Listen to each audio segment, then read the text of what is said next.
A graça e a paz do Senhor Jesus a todos. Aqui no Evangelho do Senhor Jesus segundo Lucas, no capítulo 15, a partir do versículo 1, a palavra do Senhor nosso Deus diz assim: todos os publicanos e pecadores estavam se reunindo para ouvi-lo, mas os fariseus e os mestres da lei o criticavam. Este homem recebe pecadores e come com eles. Pois é, uma das coisas que o Senhor Jesus nos ensina, uma das características do nosso caráter cristão é a tolerância. Sim, nós podemos conviver com outras pessoas, nós podemos servir de exemplo como aquelas pessoas deveriam ser para agradar a Deus. Nosso testemunho é importante. Nós não devemos ficar enclausurados em um mosteiro, por exemplo, para termos como santos. Nossa santidade é verificada quando nós estamos convivendo com outras pessoas, no meio sim dos pecadores, não compartilhando dos seus erros, como luz em meio às trevas. Como luz em meio às trevas. E para isso nós precisamos ser tolerantes, para não cairmos no erro de sermos presunçosos, arrogantes e extremamente vaidosos. Estes aqui se achavam melhores do que aqueles, mas o Senhor Jesus veio mostrar que todos precisam se arrepender, que todos somos pecadores. Todos somos pecadores. Não tem um que se justifique diante de Deus, a não ser que aceite o Senhor Jesus como o Senhor e Salvador das suas vidas, porque aí não vai ser Ele que vai se apresentar diante de Deus, mas o próprio Jesus, se é que nós o estamos imitando, se é que nós estamos fazendo as mesmas obras que Ele fez. É imprescindível que nós tenhamos essa compreensão. A salvação veio a nós por graça, pela graça, e nós a aceitamos pela fé, e passamos a ser vistos como nós passamos a ser vistos por Deus como o próprio Senhor Jesus. Nós recebemos a salvação mediante a pessoa e a obra do nosso Senhor e Salvador Jesus Cristo. Mas uma vez neste caminho de santidade, nós devemos proceder como Ele procedeu. Como Ele agiu está descrito em todo o Novo Testamento, nos Evangelhos, nas cartas apostólicas, que são a organização dos Evangelhos, que traz no seu bojo os ensinamentos de Cristo, como a igreja deve se portar em adoração, em reverência ao Senhor nosso Deus. Aquele que por compaixão, por misericórdia, fez com que a salvação chegasse a nós. Ele nos resgatou. Redenção. Ele nos libertou. Ele nos trouxe para si. Ele nos resgatou. Antes nós vivíamos mortos em nossos delitos. Não tínhamos como nos justificar diante daquele que é perfeito. Mas, uma vez que nós aceitamos a pessoa e a obra do nosso Senhor e Salvador Jesus Cristo, e estamos trilhando o caminho que Ele trilhou, nós alcançamos a salvação e, consequentemente, a vida eterna, que é a nossa recompensa maior. Estamos caminhando para morar no céu. Vamos orar? Pai Santo, Pai querido, muito obrigado, Deus, por estarmos aqui nesta noite, anunciando a Tua bendita palavra, Pai. Oh Deus, fala conosco. Nós precisamos ouvir a Tua voz, Pai. Fala, Deus. Usa-nos segundo a Tua misericórdia, a Tua graça, a Tua bondade, o Teu amor. Fala. Não que nós queremos ouvir, mas que nós precisamos ouvir. Nós queremos ser, sim, como o teu filho amado foi, enquanto esteve entre nós. Sim, queremos agir conforme o teu querer, conforme a tua vontade, Pai. Que tu encontres em nós as tuas testemunhas na face da terra, os teus representantes, Pai Santo. Que em todo e qualquer lugar nós possamos dar testemunho de Ti e anunciar a Tua bendita palavra e levar para as pessoas o Teu amor, a Tua misericórdia, a Tua graça, a Tua bondade. Oh Deus, muito obrigado. Nós não merecíamos, mas Tu teves compaixão de nós. Tu olhaste dos altíssimos céus e teve compaixão. Tu enviaste o Teu Filho amado, que é o próprio Deus encarnado, viveu entre nós, nos deu exemplo, nos mostrou o caminho, em nada falhou, porque agiu conforme o Teu querer e a Tua vontade, agiu pautado na Tua palavra. Todos aqueles que agem pautado nesta palavra, através da revelação do Teu Santo Espírito, não tem como errar, não tem como falhar, não tem como ser derrotado. Em todas as circunstâncias, saem como vencedores, mais do que vencedores, porque tem garantido a vida eterna. Muito obrigado, Pai. Nos envolva com o Teu poder, com a Tua glória, Deus. Continua a nos fazer prosperar em todos os Teus caminhos, continua a nos dar saúde, livramento de todas as ordens, Pai Santo. Continua a colocar ao nosso redor uma muralha de fogo santo, acampa os Teus anjos, Pai. Oh Deus, que a nossa mente seja Tua, que os nossos caminhos sejam os Teus.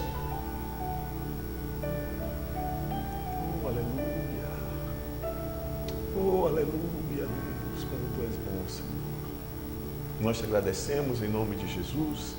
Amém. Nosso Deus é bom, e as suas misericórdias duram para sempre, se renovam a cada manhã, como diz Jeremias em Lamentações. Bem, nesse capítulo 15 de Lucas, nós temos 3 parábolas que falam sobre redenção, que falam sobre buscar aquele que estava perdido. E todos nós vivíamos perdidos, alheios à autoridade, ao entendimento, à compreensão de Deus. Cada um vivíamos da forma que agradava a cada um, que nos agradava a nós mesmos. Não nos preocupávamos com o nosso Criador. E Deus, a todo momento, se revelando a nós. Porque Deus se revela em várias circunstâncias. Deus se revela também através da sua criação, daquilo que Ele criou. Ele se revela para nós. Mas nós estávamos tão interessados em nós mesmos, preocupados com os nossos próprios umbigos, e esquecíamos daquele que nos criou. Sim, esquecíamos, porque todos nós viemos de Adão, e Adão conhecia o seu Criador. O pecado nos fez esquecer, mas Jesus veio nos lembrar que mais do que um Criador, nós temos um Redentor. Nós temos aquele que pagou um preço alto para nos ter de volta ao seu convívio. Nós somos frutos da justiça de Deus. Nós, agora que estamos em Cristo Jesus, nós não éramos merecedores dessa graça, mas Ele nos concedeu. Andávamos perdidos, absolvidos por esta vida que terá um fim, Esta vida agora terá um fim. E a verdadeira vida ainda está por vir. A verdadeira vida, ela não pode ser vista aos olhos físicos, não pode ser compreendida pelas leis naturais, pelas leis da física. Não pode ser compreendida. A verdadeira vida se esconde no transcendental, no metafísico. Pela graça de Deus, através do seu Espírito que habita em nós, nós temos essa ligação perfeita. Mas devemos ter cuidado de como usar esse conhecimento que nós detemos hoje, para não voltarmos às velhas práticas, para não voltarmos a desagradar a Deus. E a partir do versículo 11, o Senhor Jesus nos conta a parábola do filho perdido. Né? Algumas versões dizem filho pródigo, de fato, gastador, esbanjador. Né? Pródigo significa isso. Nesse sentido aqui, né? Jesus continuou, né, falando mais uma parábola, e disse: o homem tinha 2 filhos. O mais novo disse ao seu pai: pai, quero a minha parte da herança. É claro que o filho pode pedir ao pai a sua parte da herança em vida, pode. E muitos pais dão. Sabe por quê? Porque muitos pais dão a herança em vida para evitar problemas quando ele morrer, problemas de divisão de herança. Ele dá enquanto está vivo, e aí ele consegue moderar, equilibrar, para que nenhum se sinta defraudado. E observe o que Deus criou para nós. O que Deus criou para nós. Porque tudo que há no universo, Deus criou para o nosso serviço. Para nos alimentar, para nos suster, para nos prover. Deus criou um jardim. E Ele disse a Adão, dizendo a cada um de nós, que a única preocupação era cuidar do jardim. Nós devemos entender que nessa relação com Deus, de sua criação, em relação ao Criador, nós somos mordomos. Nós somos mordomos. O entendimento que a vida cristã nos traz em relação a tudo que Deus criou desde agora é a mordomia. Nós administramos tudo, mas não somos donos de nada. Não somos donos de nada, meus irmãos. A gente administra aquilo que Deus coloca em nossas mãos. E a gente tem que fazer prosperar. Mas aí com o pecado, o homem ficou extremamente egoísta. E passou a usar de forma impensada os bens naturais. Trouxe poluição. Trouxe desmatamento.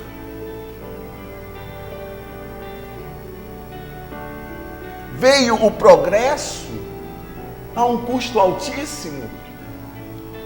Esse progresso que gerou violência, porque as riquezas se concentraram nas mãos de uns poucos, extremamente egoístas, que não pensam em dividir aquilo que tem com o próximo. Não, eles querem acumular cada vez mais.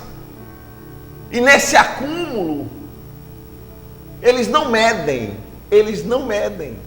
esforços para acabar com a natureza, para matar animais,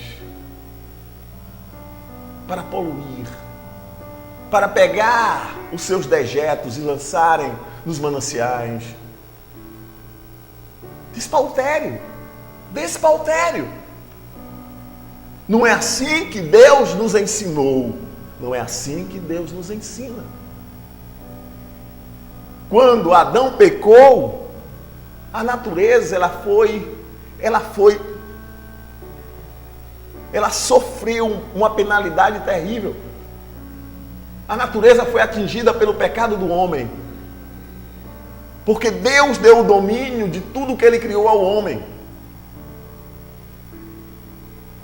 Mas o homem só é interessado em satisfazer suas próprias vontades, seus próprios interesses. Agiu com violência, tomou a força, desperdiçou.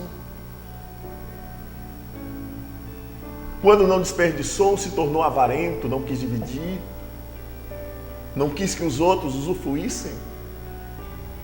Então Jesus continuou, Lucas 15, 11. Um homem tinha 2 filhos, o mais novo disse a seu pai: pai, quero a minha parte da herança. E o pai, para mostrar àquele filho que ora foi tão presunçoso, porque achava já senhor de suas próprias vontades,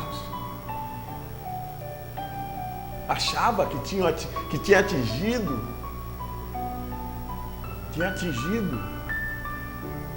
a emancipação. A emancipação. O mais novo, não foi o mais velho, foi o mais novo. Chegou para o seu pai e disse: pai, quero a minha parte da herança. E o pai, para mostrar ao filho mais novo que ele deveria ter o máximo de cuidado com aquilo que ele pedia. Assim ele repartiu sua propriedade entre eles, não só com o mais novo, mas também com o mais velho. Todos nós éramos assim. Todos nós estávamos mais interessados em nossos próprios interesses, não estávamos nem um pouco preocupados em aprender com o Pai como administrar as coisas aqui.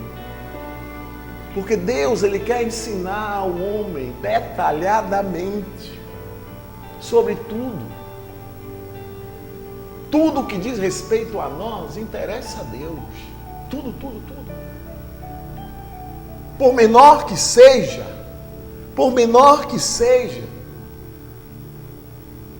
a circunstância, aquilo que nos leva a agir, Deus está interessado. Deus quer que nós ajamos conforme o seu querer, porque Ele sabe o que é melhor para cada um de nós. E Ele se dispõe a isso, Ele está disposto a isso. Disposto. Não muito tempo depois, o filho mais novo reuniu tudo o que tinha e foi para uma região distante, para viver longe do pai. Para o pai não ficar vigiando, nem controlando o que ele fazia ou deixava de fazer. Foi para bem distante. O pecado separa o homem de Deus, assim nos diz lá Isaías.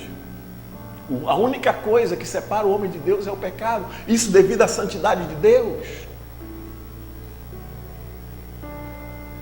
Devido à santidade de Deus. Deus não pode conviver com o pecado e os seus frutos. Deus é santo. Ele está alheio a todo esse sistema pecaminoso que está. Ele está distante desse sistema pecaminoso. É claro que ele compreende esse sistema pecaminoso. Ele sabia que nós éramos doentes. A doença que nós mesmos geramos. Nós mesmos geramos essa doença. O homem gerou essa doença. Adão gerou essa doença. Eva também gerou essa doença. Essa doença chama-se pecado. Deus, Ele compreende a nossa doença e Ele trouxe o remédio. Ele trouxe o remédio. Há mais ou menos 2000 anos atrás nasceu o Salvador do mundo, aquele que trouxe o medicamento para que essa doença, antes incurável, passasse a ter cura. Essa cura, para nós termos, nós não precisamos gastar com nada. Nós não precisamos dar um tostão a quem quer que seja para obtê-la. Ela é dada de graça. Agora, para nós nos mantermos saudáveis e mais, criarmos em nós a estrutura adequada até atingir a perfeição de Cristo, a de varão perfeito, nós precisamos ser obedientes. Nós precisamos ser obedientes. A obediência é a chave do sucesso. Na semana passada nós vimos, a intimidade que nós temos com Deus. Essa intimidade gera em nós frutos excelentes, frutos dignos de arrependimento, frutos excelentes. Mas para gerarmos estes frutos excelentes, nós temos que estar em íntima relação com o que é perfeito, para que nós possamos nos educar e aprendermos a sermos perfeitos, como o Pai Celeste é perfeito. E para isso nós precisamos do verdadeiro maná, do verdadeiro alimento, que alimenta o nosso espírito, que o torna forte e saudável. Então, para nós estamos em tratamento. Nós chegamos à cura, mas nós continuamos em tratamento. E não podemos falhar com o tratamento, porque isso pode nos custar a volta da doença, e a doença vai vir mais forte. E a doença vai vir mais forte.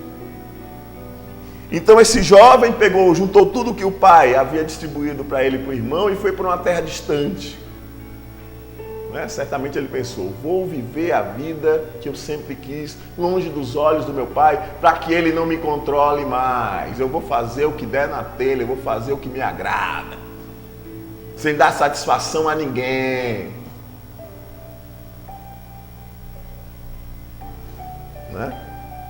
E lá desperdiçou os seus bens, vivendo irresponsavelmente.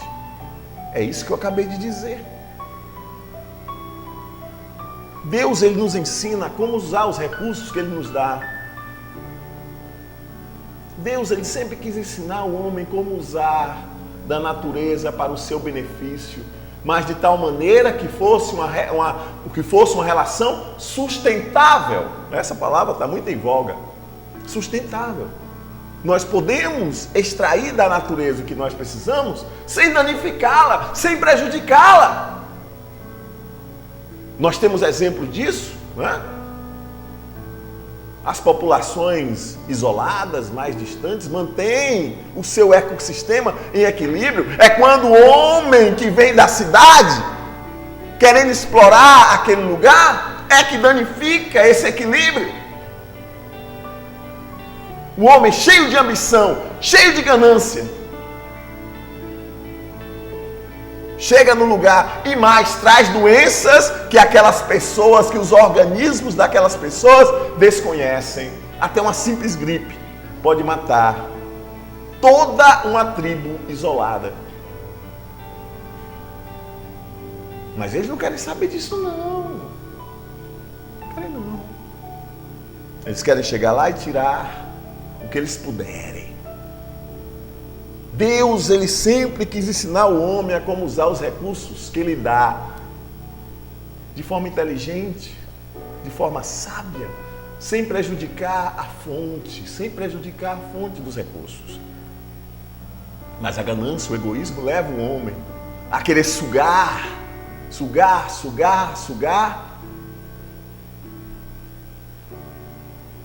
e com isso desperdiça as oportunidades principais. As principais são aquelas que Deus dá ao homem para que o homem use tudo o que Ele providencia da melhor forma possível. O nosso Deus é ecologicamente correto. O nosso Deus é politicamente correto. O nosso Deus é economicamente correto. Ele não quer desperdício. Mas a insensatez do homem faz com que ele use aquilo que ele possui da forma que lhe der na telha. Né? Esse jovem inexperiente, cheio de dinheiro, chegou em uma terra bem distante. Os interesseiros logo se chegaram, como urubus na carniça. Como urubus na carniça. Chegaram os interesseiros, dizendo-se amigos, chegaram as mulheres que queriam ter boa vida, queriam ter uma vida regalada, às custas daquele jovem, tão inexperiente.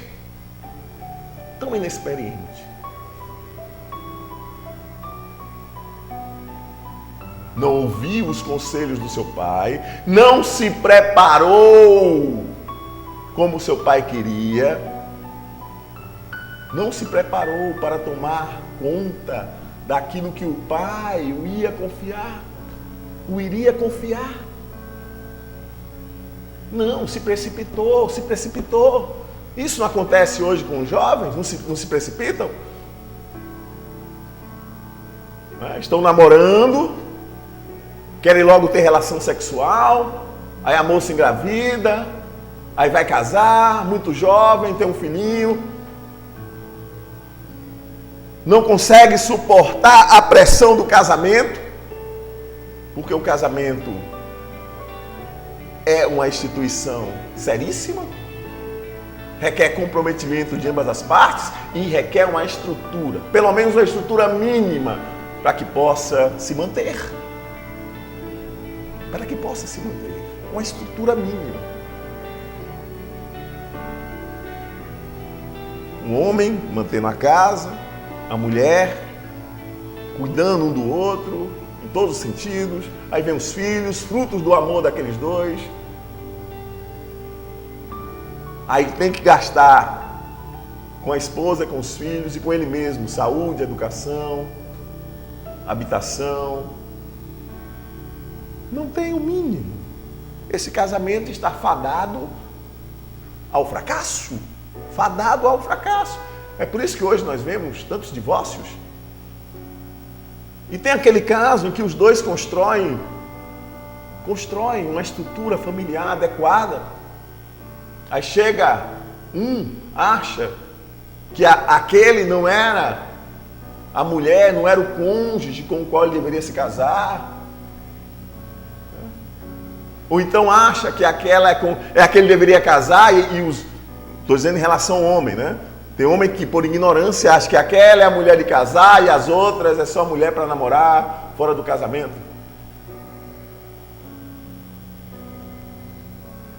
Então esse jovem desperdiçou seus bens vivendo irresponsavelmente. Bebida, jogo, mulheres, drogas.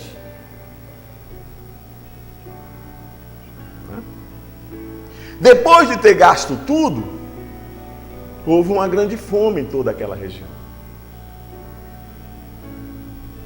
Se ele tivesse chegado ali como um empreendedor, tivesse aprendido com o pai como administrar os seus bens,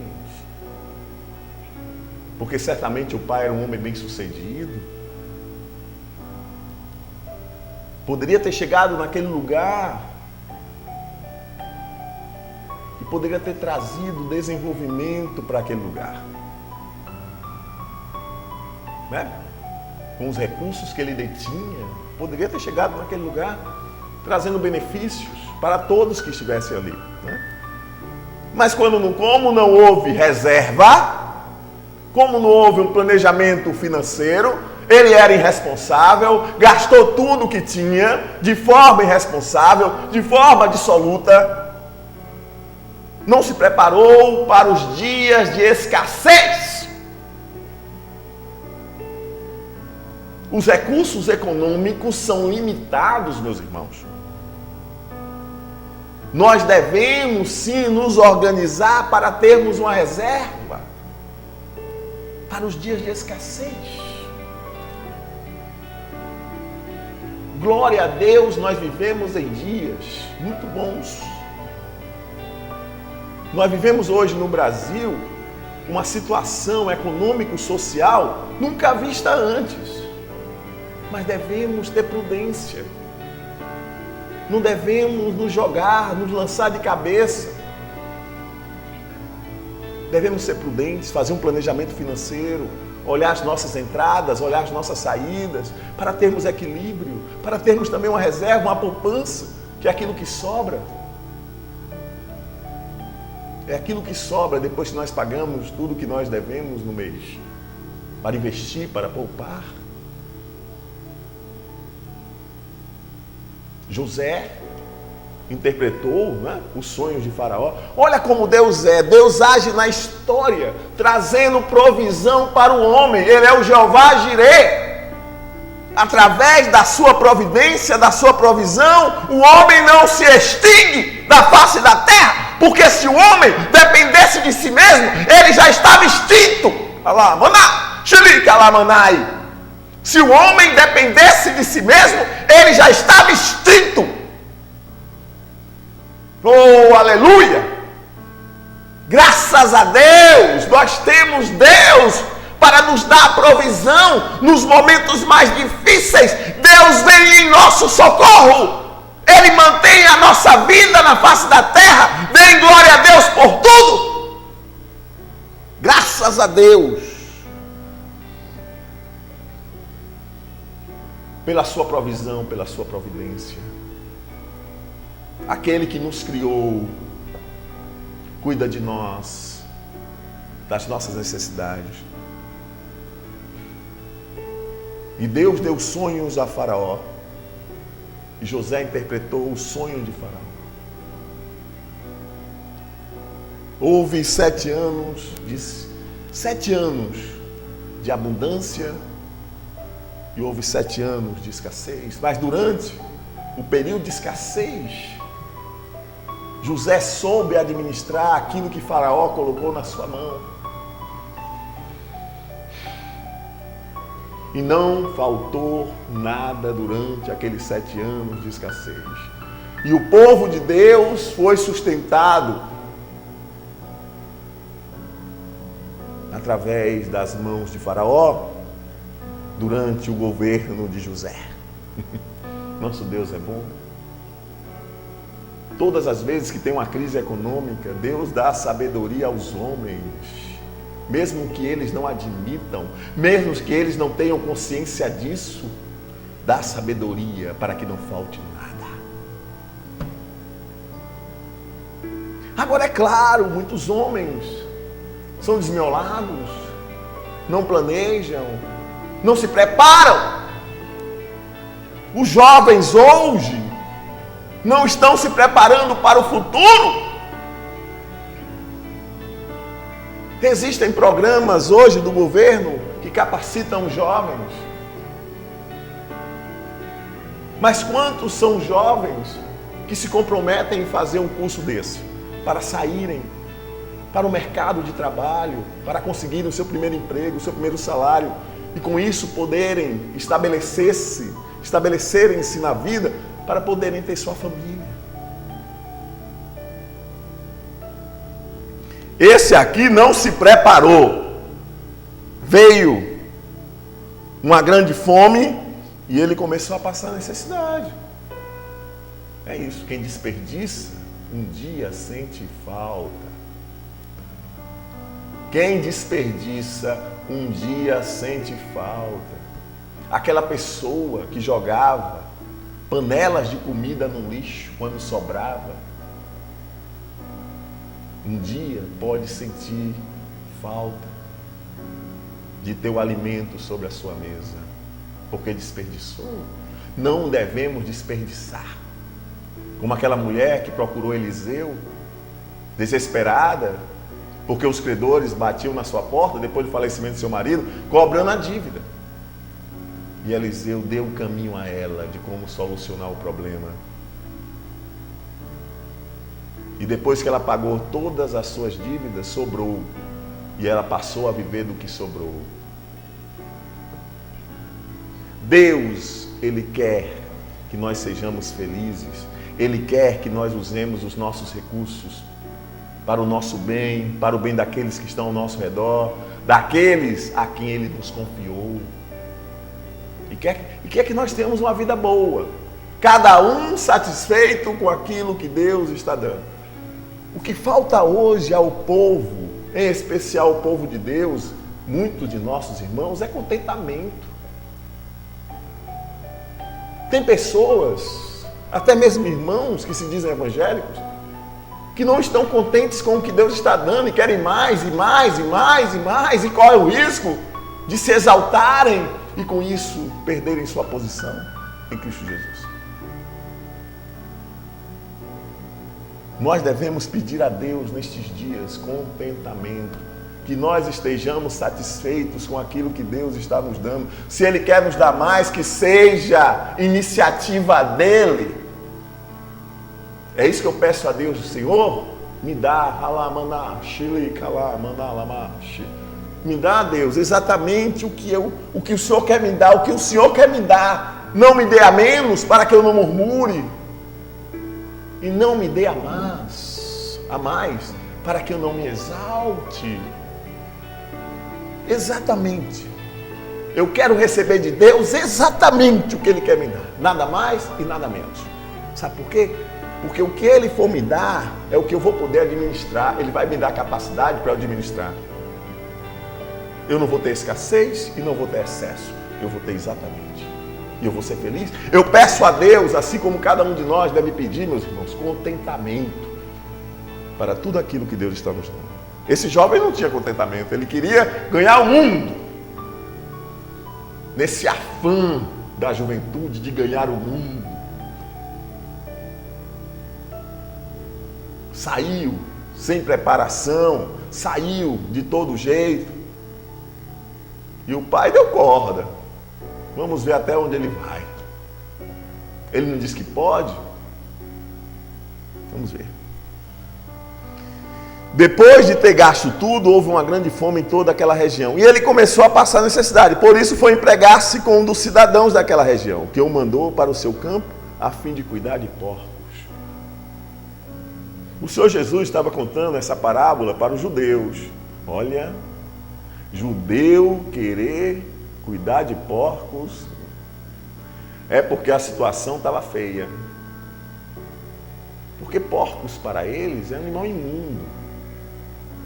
Judeu que se prezava não cuidava de porcos. E esse aqui passou a cuidar de porcos, tamanha era a sua necessidade. Ele desejava encher o estômago com as vagens de alfarrobeira que os porcos comiam, mas ninguém lhe dava nada.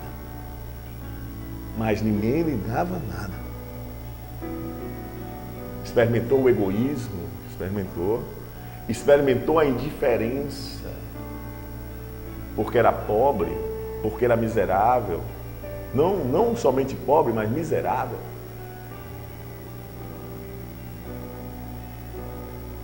Estava ali mendigando pão,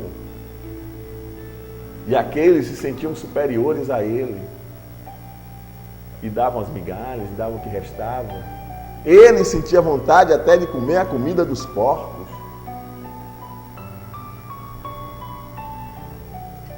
Caindo em si, olha aí. Chegou o momento,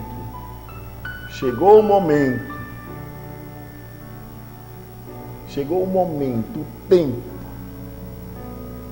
do pai recuperar o seu filho. Caindo em si. Não adianta a gente querer falar. Não é por força, não é por violência. A palavra de Deus nos diz, é pelo Espírito Santo de Deus. A nossa obrigação, como ministros, como aqueles que conhecem a Deus, é pregar o Evangelho, é anunciar as boas novas, é anunciar a salvação, a vida eterna, é fazer com que as pessoas entendam o amor de Deus.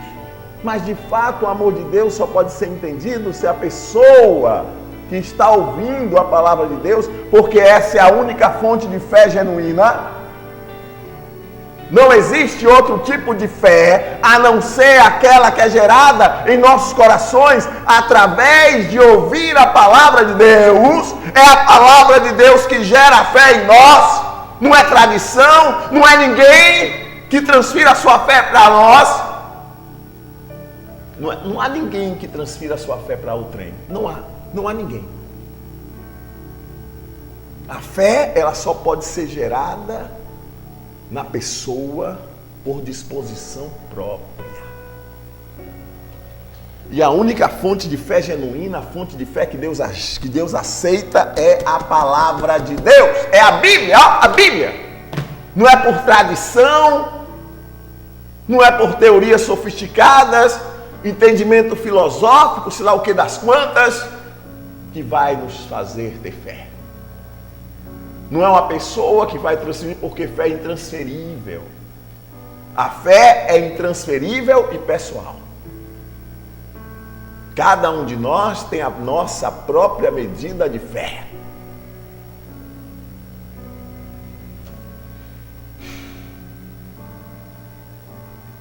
caindo em si, arrependimento, defrontando-se com a sua circunstância, defrontando-se com o seu modo de vida, defrontando-se consigo mesmo, arrependendo-se, confessando os seus pecados, aceitando a Jesus como o Senhor e Salvador das suas vidas e continuando a andar nos caminhos que Ele trilhou enquanto esteve entre nós, é o segredo para alcançarmos a vida eterna, confirmarmos a salvação e garantirmos a vida eterna. Caindo em si, ele disse: quantos empregados de meu pai têm comida de sobra e eu aqui morrendo de fome? Olha como o pai tratava os seus empregados, os seus trabalhadores, os seus servos. E olha como aqueles homens o tratavam. Olha a compaixão que o pai dele tinha, o respeito, a dignidade que o pai dele tinha pelos seus servos. Não é a dignidade que Deus tem por nós, cada um de nós? Porque Deus quer o melhor para nós. Ele não quer que nós sejamos apenas servos. Ele quer que nós, hoje em Cristo Jesus, passemos a ser seus filhos, passemos a ser seus amigos. Deus anseia pela nossa amizade. Deus anseia pela nossa fidelidade, pelo nosso amor para com Ele. E o amor é obedecê-lo. Deus quer que nós o obedeçamos, porque Ele quer que nós sejamos felizes. A única possibilidade que nós temos de ser felizes é obedecermos a Deus. Caindo em si, arrependendo-se, confrontando a vida que ele tinha com a vida que ele tinha, com a vida que ele estava tendo naquele momento, ele se arrependeu e disse: eu me porei a caminho e voltarei para meu pai e lhe direi: Pai, pequei contra o céu e contra ti, não sou mais digno de ser chamado teu filho, trata-me como um dos teus empregados. A seguir levantou-se e foi para seu pai. Arrependido, sem temer o sermão, sem temer a reprovação, hein? O puxar de orelha. Eu não disse a você, menino, eu não disse a você, mas o pai não ia fazer nada disso. Estava ainda longe, a última parte do versículo 20, estava ainda longe, seu pai o viu, e cheio de compaixão. Deus está sempre cheio de compaixão para receber aqueles que se voltam para Ele. E Ele recebe com um abraço, com um beijo. Um abraço daquele que tinha saudade do seu convívio. O beijo representando a intimidade do pai que se agrada do filho. Do pai que quer que o filho esteja sempre ao seu lado. E o filho lhe disse: pai, pequei contra o céu e contra ti, aquilo que ele havia planejado dizer, né? Não sou mais digno de ser chamado teu filho. Mas o pai disse a seus servos: depressa, tragam a melhor roupa e vistam nele. Cobriu a sua nudez, perdoou os seus pecados. Coloquem um anel em seu dedo e calçados em seus pés. Ele não era um escravo, ele era um filho, porque os escravos andavam descalços. Os escravos andavam descalços. E um anel como sinal de intimidade e de autoridade que o pai passa para seu filho. Que o pai passa para seu filho. Traga um novilho gordo, fez festa. O Senhor Jesus nos diz isso, né? Aqui no versículo 10 do capítulo 15, eu lhes digo que da mesma forma há alegria na presença dos anjos de Deus por um pecador que se arrepende, mais do que por todos aqueles que não precisam se arrepender mais. precisam sim se manter no centro da vontade de Deus. Continuar a se manter no centro da vontade de Deus. Traga o novilho gordo e matem-no. Vamos fazer uma festa e alegrar-nos. Pois este meu filho estava morto e voltou à vida, estava perdido e foi achado, e começaram a festejar o seu regresso. Aquele que antes havia se perdido, voltou ao aconchego do seu lar. Enquanto isso, o filho mais velho estava no campo. O filho mais velho representa a intolerância, né? Representa a antiga ordem, olho por olho, dente por dente. Vai ter que pagar, vai ter que ser humilhado. Ah, não vou dar de mão beijada não. Vai ter que sofrer, vai ter que mostrar que merece. Como Jonas, né? Jonas não queria pregar aos ninivitas, porque os ninivitas fizeram o seu povo sofrer tanto. Né? Os ninivitas, né? O povo assírio fez o seu povo sofrer tanto. Mas Deus, Ele quer que nós tenhamos misericórdia. Quer que nós aceitemos de volta aquele que havia se perdido. E com amor, compaixão, misericórdia, dando uma nova chance. Quantas vezes aquele precisar ser perdoado, que nós o perdoemos, 70 vezes 7, e por aí vai. Mas aquele filho era muito austero, legalista, extremamente legalista. Não era assim aqueles judeus, aqueles fariseus e os mestres da lei que disseram que este homem não é de Deus, porque senta e come com pecadores e prostitutas. Esse homem não é de Deus. E ali estava o próprio Deus encarnado, cheio de misericórdia, cheio de amor para dar. E os ranzinzas querendo, querendo que os pescoços rolassem. Os intolerantes queriam que os pescoços rolassem. Eu vou me juntar com esses gentios? Eu não sento à mesa com gentil? Eu não entro na casa de gentil? E Jesus ia e entrava na casa de pecadores. E na casa de gentios também, através de nós, seus discípulos. Né? Pedro não queria entrar na casa de Cornélio, mas o Espírito Santo disse, entre e pregue para eles. Né? Noites anteriores ele teve aquele sonho maravilhoso. Ele viu um lençol que descia dos céus, dentro do lençol, bichos, animais que os judeus não poderiam comer. E a voz que vinha do céu de Pedro, coma. Mas Senhor, nunca comi nada impuro. Aí ele entendeu. Porque o Evangelho estava chegando aos incircuncisos. O Evangelho estava chegando aos gentios. Aquela era a chave que Jesus deu a Pedro, porque Pedro abriu as portas da igreja através da sua pregação ali para Cornélio, abriu as portas da igreja para os gentios. A salvação não era mais por raça, mas por fé. Halamaná, xilica, halamanai. Não importa. O mais vil de todos os homens merece o amor de Deus, assim como eu e você desfrutamos desse amor. Merece desfrutar desse amor como nós desfrutamos. Mas o legalista ficou, Senhor, eu obedeço, nunca fiz nada de errado. Ele diz aqui, né?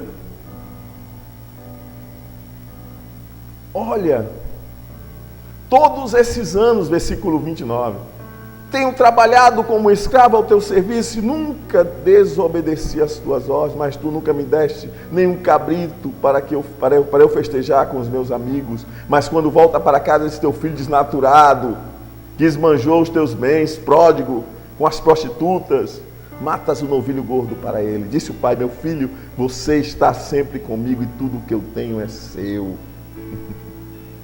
Mas nós tínhamos que celebrar a volta desse seu irmão e alegremos-nos E alegremos-nos, porque ele estava morto e voltou à vida, estava perdido e foi achado.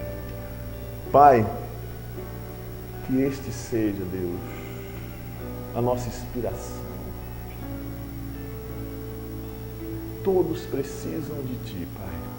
Não existe um só ser humano na face da terra, por melhor que ele ache que seja a sua vida, que não precise de Ti, Senhor. Nos ajuda a alcançar, Senhor, aqueles que estão perdidos, para que eles voltem ao Teu convívio, Pai Santo, desfrutar da Tua bondade, como nós desfrutamos hoje, Pai.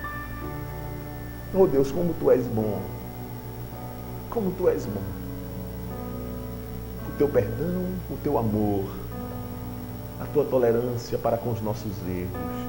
Tu nos corriges como o Pai que corrige aos filhos.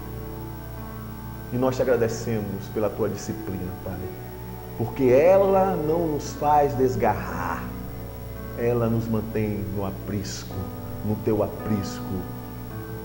E nós sabemos que a prova do nosso amor para com o Senhor, para contigo, Pai, é a obediência.